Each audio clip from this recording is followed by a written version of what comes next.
And now, the most reasonable talk show host from Sop-Choppy to the Redneck Riviera, here is Bob Kerrigan. The Taliban, fighting our men and women in Afghanistan, were equipped by the United States with arms for a long period of time to fight the Russians when the Russians, with an ill-fated, long-standing attempt to control Afghanistan, finally had to leave. But this is not the first time or the last time that our attempt to prop up with arms, whoever we want to prop up at the moment, turns out later to be using those arms against our men and women.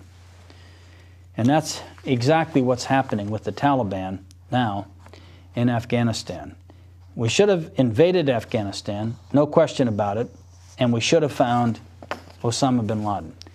The Secret Service of Pakistan has two arms. One arm is helping al-Qaeda, and the other is helping the United States. That's what's going on in Pakistan and the border of Pakistan. That we do not have the commitment of Pakistan, Musharraf or anybody else. We don't have the commitment of Pakistan at all in this fight against al-Qaeda, plain and simple. I mean, they were within a gnat's hair of being declared a terrorist state, and they did this balancing act where they help us some and then they hurt us some, and we've let that just stay. Here's a country now, that's the fifth biggest country in the world. Pakistan's not a postage stamp. And they have nuclear, or as our president says, nuclear weapons, which is a very serious problem, to say the least. And now it is more and more an unstable country. And we can't, and we don't have the right to invade Pakistan to try to find Osama bin Laden, because that's where he is. And he's being protected by the government of Pakistan. This hugely complicated, interwoven alliances, kinship, positioning is something that we now are beginning to appreciate and understand in some depth, and there's some very good writers who have written about it. We had no clue. I think there were some people in the government did, but Bush and the neocons had no clue about any of this. They had a very simplistic view. Their simplistic view was, we're going to make a democracy in the Middle East and we're going to make the world safer, and we get to keep the oil. But if you understand the supporters of the Bush administration, they have simplistic views of life.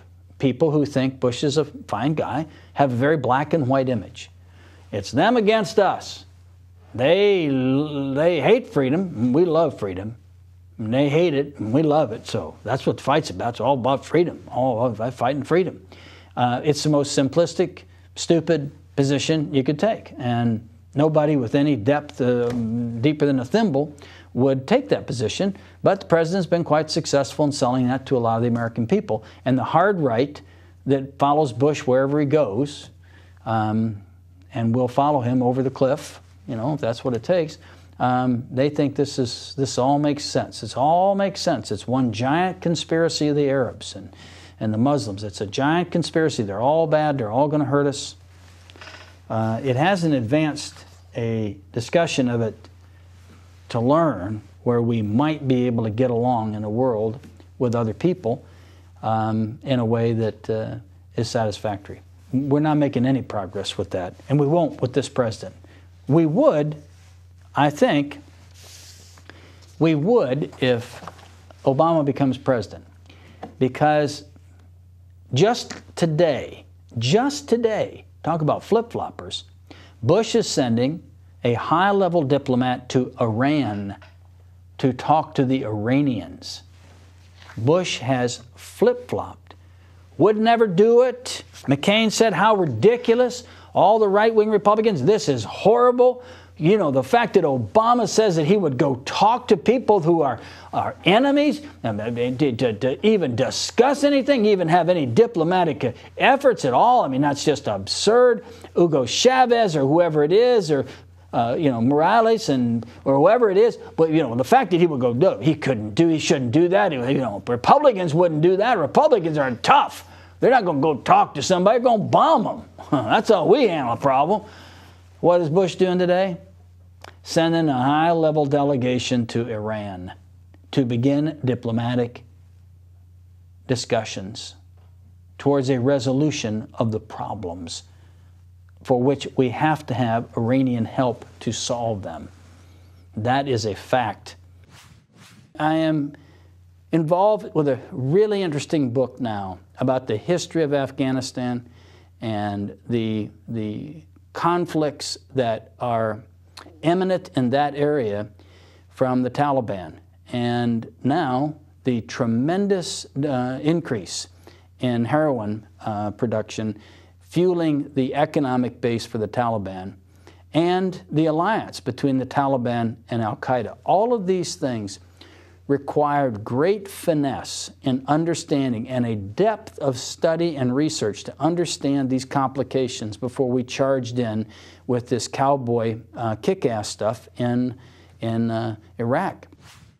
All the discussions, of course, the president has decided that he's lifting the presidential moratorium on offshore drilling because we really need to become energy independent in this country, as if that is going to make. That's like saying if I take this gnat and I move this gnat from this side of the table to this side of the table, it'll tip the table over. It's going to have no effect at all. Any possible, although minor impact will be decades away. There's still all kinds of leases that have been issued by the government that have not been pursued in terms of exploration of oil. But what did our congressman say? Now, you can imagine, here we are. We don't want to end up like the Exxon Valdez situation. You know, we are dependent on people coming and living in our community and being here because of our magnificent barrier islands. And it's true for 150 miles on the coast. It's some of the most beautiful land there is, any place from here to Port St. Joe, from Gulf Shores to Port St. Joe. It's just fabulous waterfront, barrier islands, other islands, beautiful white crystal sand. People are amazed when they come here, and they want to come back. They want to bring their friends, and not only the tourism industry, but it's just such a huge part of our culture and our community. So what did our congressman say? It was in the paper, day before yesterday, local paper. He said he didn't have a problem with it as long as it didn't interfere with the military flights out in the Gulf. You know, as if a derrick in the Gulf is going to interfere with military flights.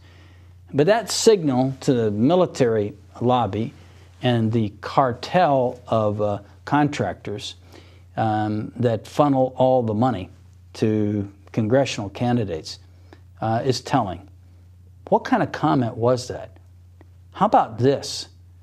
I vigorously oppose it, vigorously, until someone can demonstrate that it's going to make an appreciable difference in this country, ever, and that it's foolproof not to destroy these beaches. Because once they are destroyed from an oil spill, as has been established in Alaska, you don't get them back. It'll ruin this community. It'll ruin the whole Northwest Florida Gulf Coast. Now, Jeff Miller will be long gone. He'll be in some farm deal someplace or something. He'll be gone. He won't be around here. You know, maybe he doesn't care much for the Gulf. I don't know. But it's tragic. For our congressman to say the only thing he's concerned about, it will interfere with the military flights out in the Gulf. This is Within Reason. Bob Kerrigan, your host, with you every Wednesday night at 7. This program is rebroadcast Monday at 8, Monday at 10, and Friday at 10. And we'll see you next week. And thanks for your calls, comments, and emails.